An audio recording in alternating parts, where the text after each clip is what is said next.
Hi, everyone. Welcome to the April 14th edition of the TimeformUS Pacecast. I'm David Aragona, and I'll be joined very shortly by my co-host, Craig Milkowski. On the podcast this week, we don't have a ton of racing to recap, but we do have some interesting stakes to discuss from Oaklawn Park's card on Saturday. We'll go through all of those, as well as a maiden breaker that won on that card, as well as an allowance race from earlier in the week.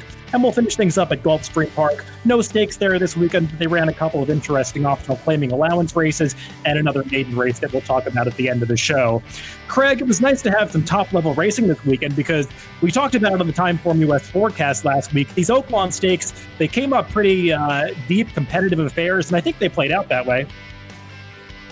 Oh, they sure did. I think we got a really good performance in the Oaklawn Mile from both the winner, Tom's Data, and also from Improbable. Some others in there actually ran well, but those are two really good older horses. And then we had the huge upset in the Oaklawn Stakes. I do think that was a bit of a pace meltdown, but we'll talk more about that when we get to that race. Let's start with that Oaklawn Mile, which was just a good, strong effort from Tom's Data in his comeback race. He did it well. And honestly, I think Improbable ran the better race given the trip that he had from his outside post. He lost a lot of ground on both turns. He pressed what was a really solid piece, and he actually wound up with a better figure in here, a 124 on the TimeformUS scale compared to a 123 for the winner. So good, strong efforts. And, it's hard to say what the future holds and where these two are going to go, but they're going to be tough wherever they show up. Yeah, for sure. Tom's Data just seems like the kind of horse that's really coming into his own. He's now a 7-year-old. We rarely get to see these older horses racing until they're 7 years old, but you can see that he's definitely at his peak now. He's a horse that's been capable of achieving top speed figures for a long time. I think he ran numbers, I want to say approaching 130 going all the way back to his 4-year-old season, but he hasn't always been this consistent. It seems like he's putting forth these top efforts every time they send him out these days. He's gained a lot more versatility as he's gotten older. He couldn't always come from as far back off the pace as he was in this race, but he was able to adapt his running style to the faster pace here, going the shorter mile distance, and that just really made him tough to beat. Joel Rosario rode him with a ton of confidence. He really never asked this horse to run, just kind of gently hand rode him through the stretch to get by Improbable, and he did it pretty easily, so it's going to be interesting to see where he goes from here. We should mention the track came up, I think they rated it wet fast for this race. I don't think it really affected any of the top performers because they can all handle wet tracks fine, but it was different from the fast track that we saw early in the day at Oaklawn Park, so the track definitely changed a bit towards the end of the day.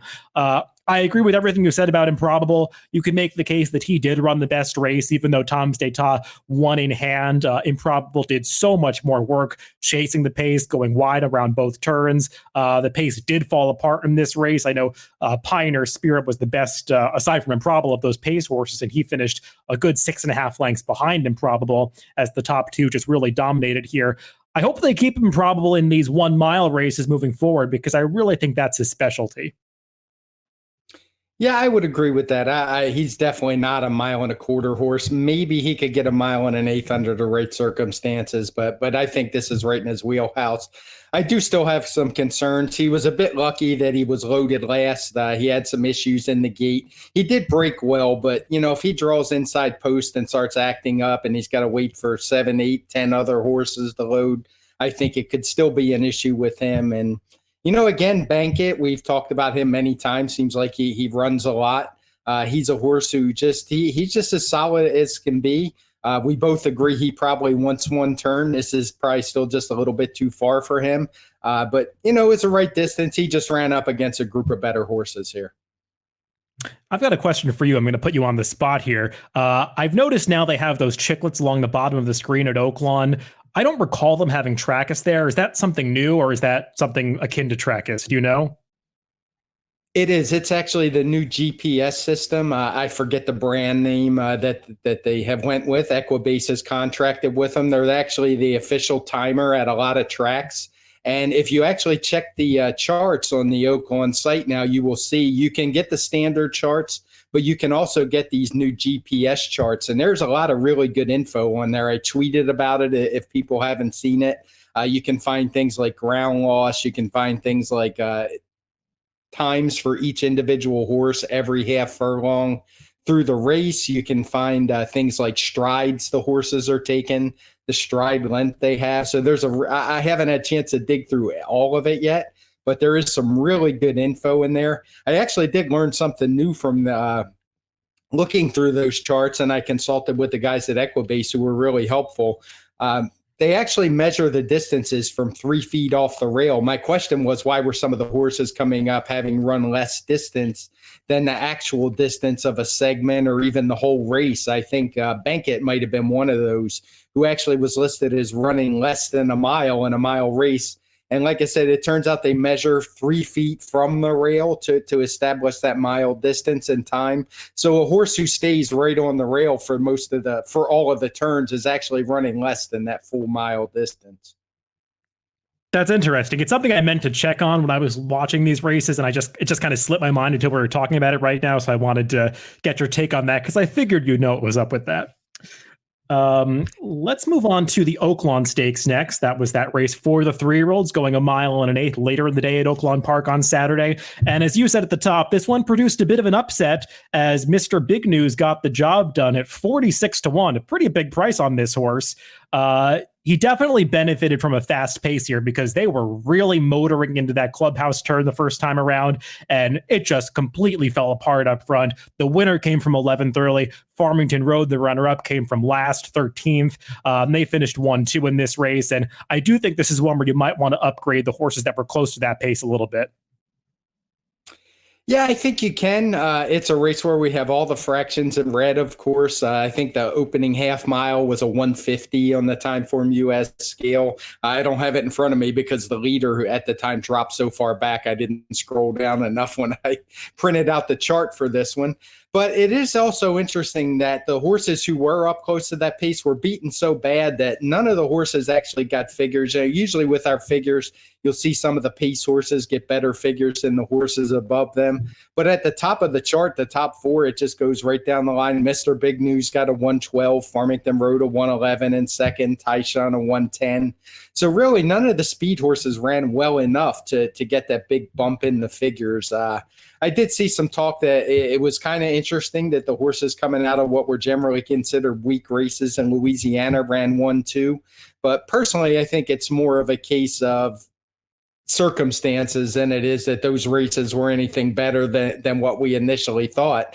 I think these horses just got a really good setup. Watching the replay, I think Farmington Road probably would have won the race if he could have run straight, but that is part of racing, and he wasn't quite professional enough to get up there late. Yeah, both of these horses were moving up pretty quickly off their maiden victories. I think Farmington Road just broke his maiden 3 back, and the same for Mr. Big News, I believe, because I think they were each making their stakes debuts in that Risen Star that both of these were exiting. And I think what you said is a good point, because obviously Wells Bayou got some accolades coming out of that Risen Star for winning the Louisiana Derby. But I think there is some question about how strong that Louisiana Derby was, just like there are some questions about how strong this Oaklawn Stakes was, because it's not like the speed figure distinguishes these horses as among the top 3-year-olds. Quite the opposite, actually. This is one of the slower preps that we've seen. Calling this a prep, I don't really know what it's a prep for other than the Arkansas Derby. But the top 2, they ran fine. The horse that I really want to mention, though, is Basin, because I know Basin was a horse that both of us liked coming into the race, and he really, well, 2 things were going on. He was the one that was closest to the pace that was still around at the finish, and also he just was in the worst spot coming around the far turn. What you don't want to have happen in a race where there are long shots up front going too fast in a situation where you know the pace is going to collapse is get caught directly in behind those horses when they fade. And that's what happened to Florent Giroux, who was on Basin. You could see exiting the backstretch. He was kind of looking around because he knew he had made the wrong choice to stay inside at that point rather than going outside, as Tyshawn did. And Tyshawn, if you watch those 2 horses racing in tandem on the far turn, he picks up a good 4 lengths on Basin, as Basin just has to continually steady in traffic and lose momentum. And all things considered, I don't think it's going out on too much of a limb to say that Basin probably should have won this race, given the way that he battled back in the stretch. Yeah, he's the one I would want out of this race. I completely agree with what you said about the trip. He's going to be, I'm really hoping they run him in the Arkansas Derby. Obviously, he would have to get a lot better to beat some of the horses that are supposedly shipping in for that race. But he's going to be third off the layoff. He's improving. He's had a couple tough trips the first time out, and he's going to get overlooked next time out just because of some of the star power we're going to have. Again, assuming he shows up in the Arkansas Derby here in about 3 weeks, I guess it is. But only other thing I have, I mean, it definitely wasn't the strong 3-year-old race. As you said, most of the top horses there are skipping to show up in that Arkansas Derby, which has a much bigger pace. I think the top couple in here, at least maybe the top 3, are guaranteed a spot in the Arkansas Derby, but it's going to be some race. But for comparison's sake, there's an allowance race earlier on the card we're going to talk about next, where the winner got a better figure than any of the top horses in here. And in fact, the top 2 did. Yeah, and let's go right into that race. It was the 4th race on that Saturday card. It was a 1-mile allowance race, non-winners of 1. And a couple of horses coming off maiden wins battled it out, Shooter Shoot and Blackberry Wine. Now, Shooter Shoot had only crossed the wire first once prior to this. Blackberry Wine had crossed the wire first 3 times prior to this, but he was obviously disqualified out of 2 of those victories. So he just was coming out of the maiden special weight win prior to this on March 14th. But they put on quite a show here. They went quickly early. They really sped it up through the interior fractions, coming around the far turn, opened up a wide margin on the rest of the field, and Shooter Shoot was just able to turn back Blackberry Wine at the end of this race.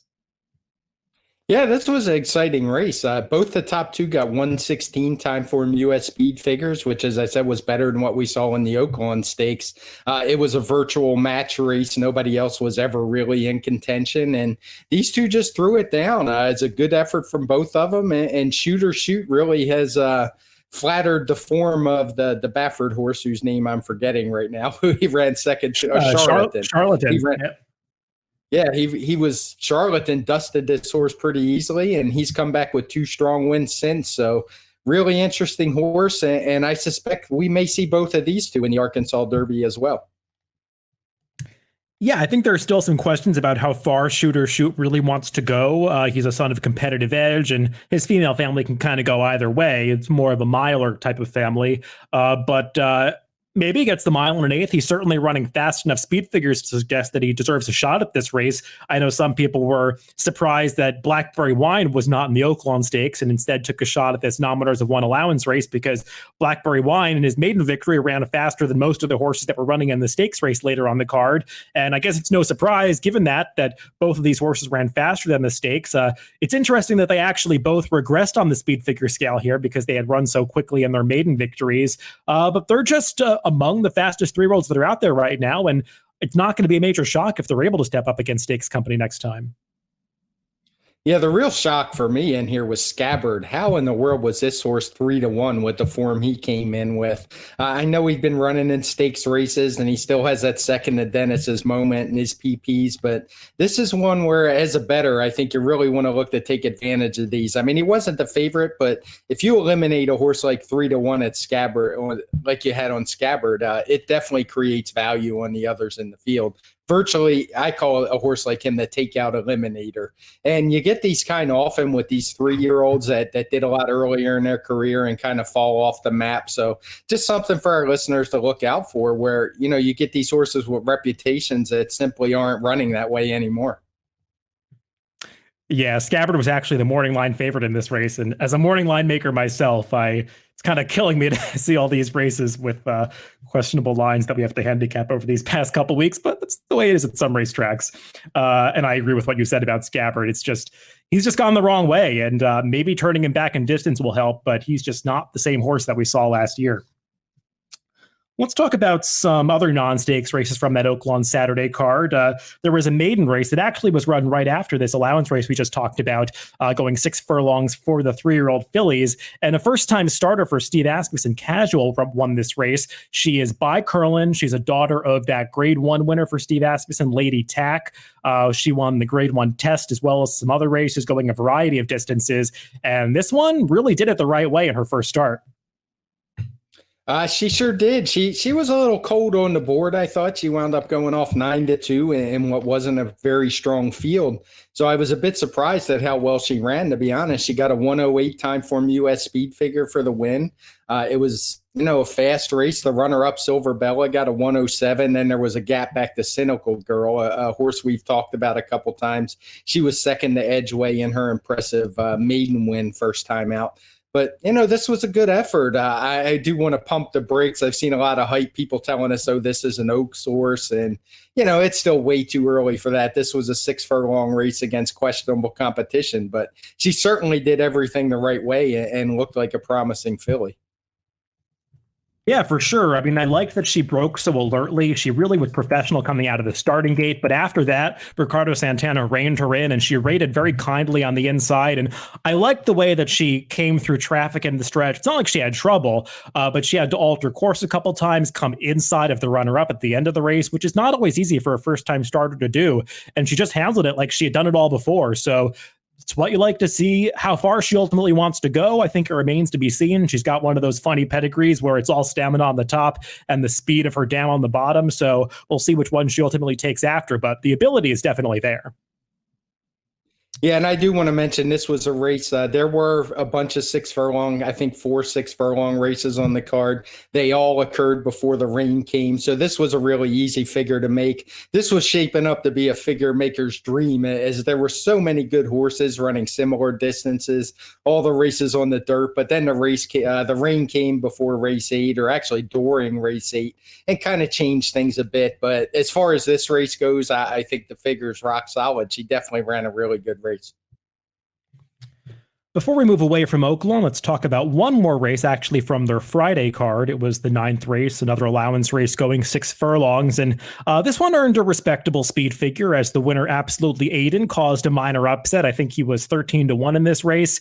Looked like a race that had a ton of speed on paper, but this horse just got loose from the inside, turned back some challenges, and ran a pretty fast time in the end. He beat a good horse in Candy Cornell. Not really sure where this performance came from for the winner, but it was a nice effort. It was. He wound up with a 118 Timeform US speed figure. He actually came in with the second highest last race figure in the race, just behind Candy Cornell, a horse we talked about his last win, I believe, when he got a 118. But absolutely, Aiden, he made the lead. Candy Cornell was right alongside of him, but they weren't going particularly fast. The fractions aren't coded blue or red for us.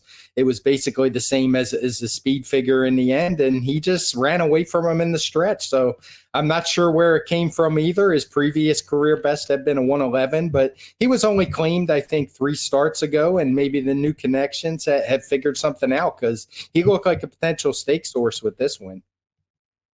Yeah, I remember him from when he was a 2-year-old because he had won a loaded maiden race for the 2-year-olds at Saratoga going back to the summer of 2018. I think he won a 6 furlong race, I want to say, beating like Wild Medaglia d'Oro and Aurelius Maximus, that highly touted Chad Brown horse at the time. And he just never really stepped it up after that for Steve Asmussen, but maybe he's finally putting it all together now as a 4-year-old, because at one time he had some promise. So we'll see if he can back this up in his subsequent starts.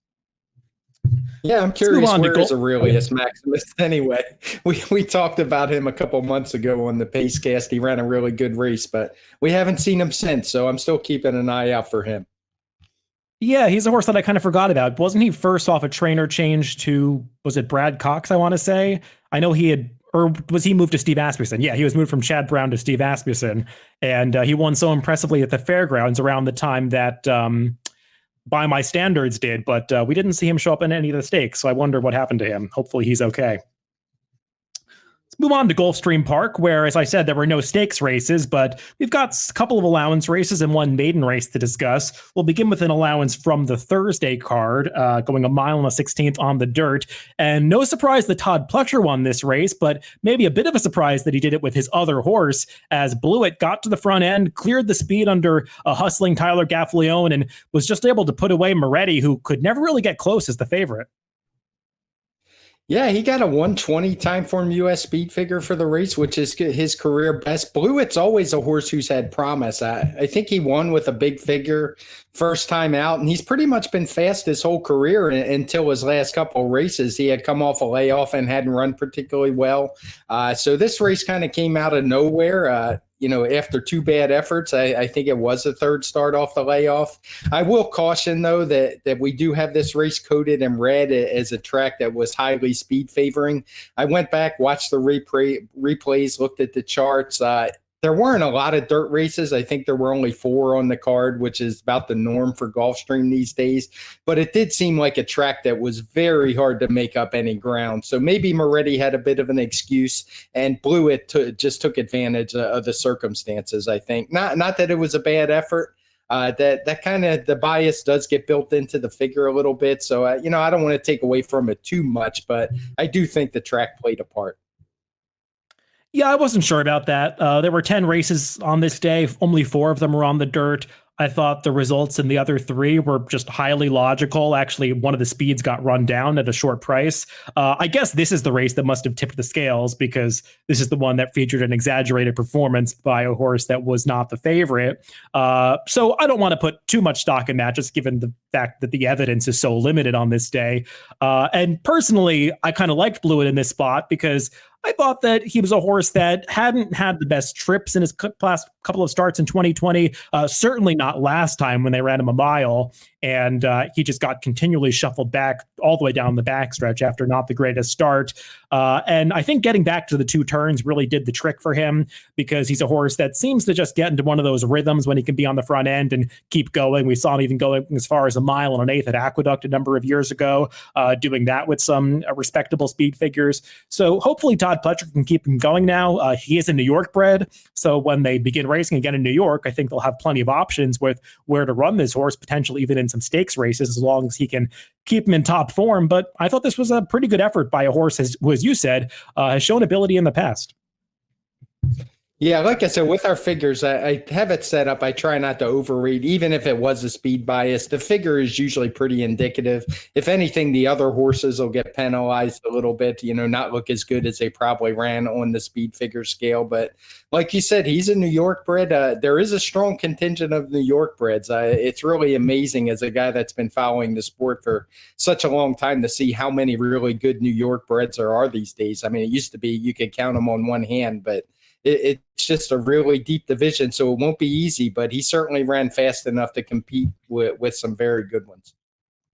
Yeah, and it's funny that you say that, because he'd actually have to run probably faster than that 120 TimeformUS speed figure to compete against some of the top New York breds that we've been seeing, like Pat on the Back and especially Mr. Buff. There are some good ones out there, so Blewett, if he takes that step forward, is going to have to step up his game.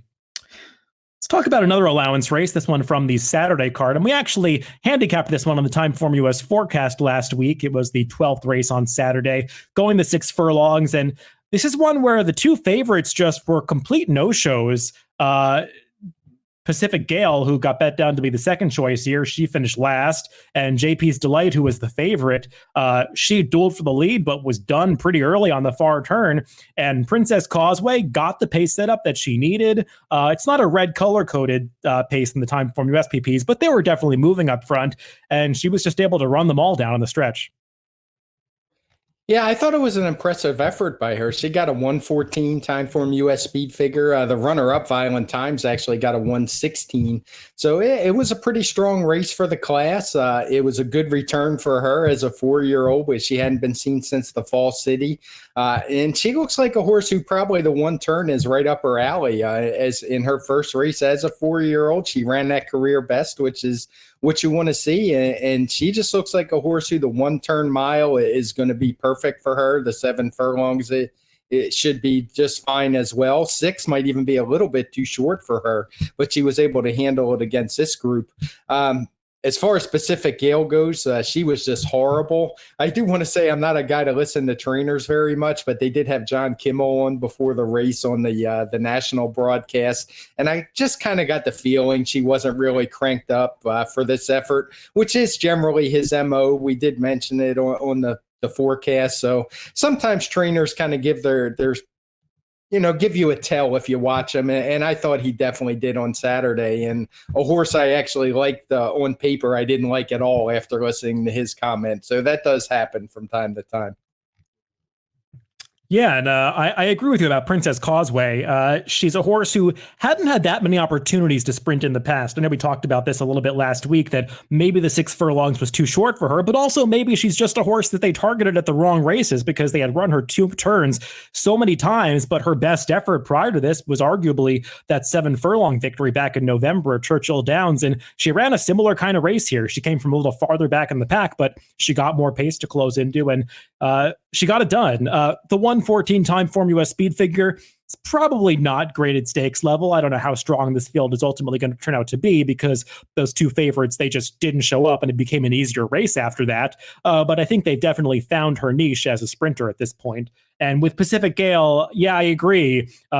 There's not being cranked up and then there's not being the same horse. And she was not the same horse in this race. I mean, she ran some poor efforts last year, but she was still earning speed figures that were significantly higher than this. So not the kind of return you want to see for her. I won't be surprised if we don't see very much more of her in the future because she achieved some black type and got some graded stakes placements. I won't be surprised if it's off to the breeding shed for her pretty soon. Yeah, you're definitely right. She was terrible. I was probably a little too nice on that one. She was not good. We'll leave it at that. Let's close things out with another race from Gulfstream Park. This was a maiden event going a mile for 3-year-olds and up. And I think the only 4-year-old in this field actually was the horse that crossed the wire first per capita. And he was justifiably the favorite in this race. He was a horse that had some superior speed figures for Chad Brown coming off a long layoff. But the first time starter, Colonel Liam for Todd Pletcher, ran a pretty game race. He carved out some legitimate fractions, and these 2 really threw it down in the stretch, and there was some interference in the late stages. And I think this is one of these disqualifications that very few people disagreed with. Yeah, I would agree with that. This is where I have trouble with the people with the category 1 and category 2, because watching the race, I don't think there was any way per capita was ever getting past late, but he definitely fouled Colonel Liam. So personally, I agree in these situations that it should be a DQ, but it's just a gray area for me, and it can be frustrating. I thought he was the best horse, and he just unfortunately he drifted in and fouled. He got a crack with the right-handed whip, which didn't help either, in my opinion. And I think it was the right call. Both the top 2 got 105 TimeformUS speed figures. That's more impressive coming from Colonel Liam, especially given he had the check late, being that he's a 3-year-old and was first time out. I was a little surprised for a horse they paid a lot of money for. He was pretty dead on the board at 4-1 compared to per capita's 3-2, but I thought he outran that and looked very good. So he is a horse that shows some promise. He'll probably break his maiden next time at 2-5 or something like that, and we'll see where he goes from there. He definitely needs to improve some to become a stakes horse, but as a lightly raced horse that apparently got a late start, he certainly showed ability here. Yeah, I mean, I know we sometimes have a difference of opinion about these disqualifications. I'm more of a category 1 kind of guy. This is one where I don't think it matters which set of rules you're using because there were only 2 horses involved. And under either system, the real question is, could Colonel Liam have come back on per capita? And as you said, maybe it's unlikely. I would say it's unclear because per capita definitely was hanging in the late stages. And that's why Tyler Gaffalione was just all over him with the whip to try to get him to finish off the race. And he ended up going to the right-handed stick. And I think that caused him to drift in at the end. But I don't think it's clear that Colonel Liam wasn't going to come back on this horse because when that fouling occurred, I mean, he was only about a half length behind and per capita was definitely not wanting to finish off the race. So I don't think it's clear that Colonel Liam was not going to win this race if they had kept straight courses. But I agree with what you said, regardless of all the bumping. Colonel Liam probably ran the best race because he was up close to that pretty quick pace, and I like the way he finished it off. He's one of these horses, when Todd Pletcher debuts them going a mile, it often means that they ultimately want to go farther than this. And he didn't seem like a horse that had shown a lot of speed in the mornings. He's one of these big striding, grindy type of horses. He's definitely bred to go longer, being by Liam's map. His second dam is that great turf filly for Jimmy Toner, Wonder Again. So we'll see if even a surface switch is in the cards for this horse in the future, but he definitely handled the dirt first time out. Yeah, that's fair, what you said. I mean, I guess certainly is a chance he could have come back. I just think it was unlikely, but it's certainly possible. But again, like I said, of the two, he's the one you want to follow as the lightly raced 3-year-old. I mean, per capita was okay. Yeah, I said Colonel Liam will come back and break his maiden. Obviously, he already did break his maiden in here, but he'll show up in an allowance race and get bet. So it's just curious to see who he shows up against and if he makes that step forward.